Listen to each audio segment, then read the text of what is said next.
అక్కడక్కడ వాడు కూడా మాట్లాడుతున్నాడు, బీజేపీ ఎడ గెలుస్తుంది బిడ్డ మొత్తము ఈ సర్వేలు పోటీగాడు పోయాడు. టిపెట్టెల్లు ఉన్నాడు కదా, టిపెట్టెల్లు ఆంధ్రాలో ఒక సర్వే కంపెనీకి 2 కోట్లు ఇచ్చినాడు.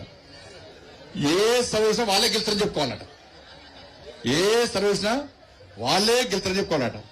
ఇక కాంగ్రెస్ వాళ్ళు గెలుచులేదు, గెలవని తెలుసు వాళ్ళకు కూడా. ఇలా ఇక్కడ మీటింగ్ పెట్టుకుంటే ఈవెన్కి నొప్పైనా ఇవాళ మనం మీటింగ్ పెట్టుకుంటే పర్మిషన్ క్యాన్సిల్ చేసారు.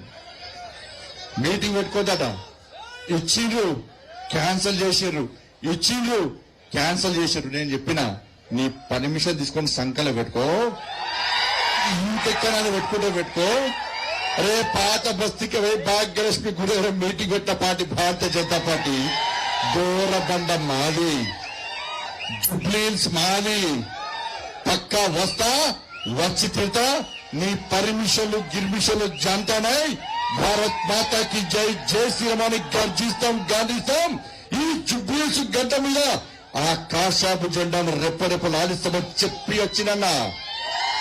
వచ్చినా మీకు ఏం నొప్పి నాకు అర్థం కాలే. కాంగ్రెస్ వాళ్ళకు భయం ఏంటంటే వాళ్ళకి తురుకోలకు జోకుడు మొదలు పెట్టిరన్న, టోపులు పెట్టుకుని మొదలు పెట్టారు, పాకిస్తాన్ జోకులు మొదలు పెట్టారు. నాకు గుర్తొస్తుందన్న, ఎందుకంటే నాకైతే అలవాట్లేదన్న.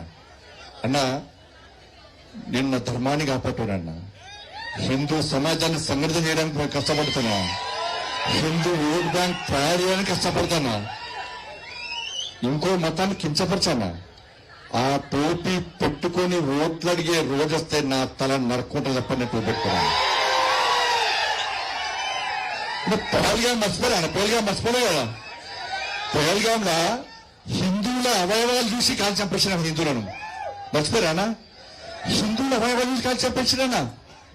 నాకు ఈ కాంగ్రెస్ వద్ద డౌట్ వస్తుందన్న, ఈ టోపీలు పెట్టుకొని తిరిగి ఈ పాకిస్తాన్ జోక్తుంటే ఫస్ట్ వీళ్ళ చెక్ చేయాలి. వీళ్ళు నిజంగా హిందువులేనా, వీళ్ళ డిఎన్ఏ పాకిస్తాన్ కి ఇట్లా ఉందా అని డౌట్ వస్తుందన్న. చెక్ చేయాలా లేదా? ఇవాళ బండి సంజయ్ వస్తారట, మీటింగ్ ఆపుతారట. నీ అయ్య జాగిరాదు, నీ తాత జాగిరాదు. అరే కేసీఆర్ గడిలు బద్దలు కొట్టింది మనం, కేసీఆర్ మెడలు వంచింది మనం, కేసీఆర్ ఫామ్ హౌస్ కు పరిమితం చేసింది మనం. ఈ తెలంగాణ రాష్ట్రంలో ఎగిరాల్సిన కాషాయ జెండా ఎగరలేకపోయిందన్న బాధ అనిపిస్తుంది అన్న.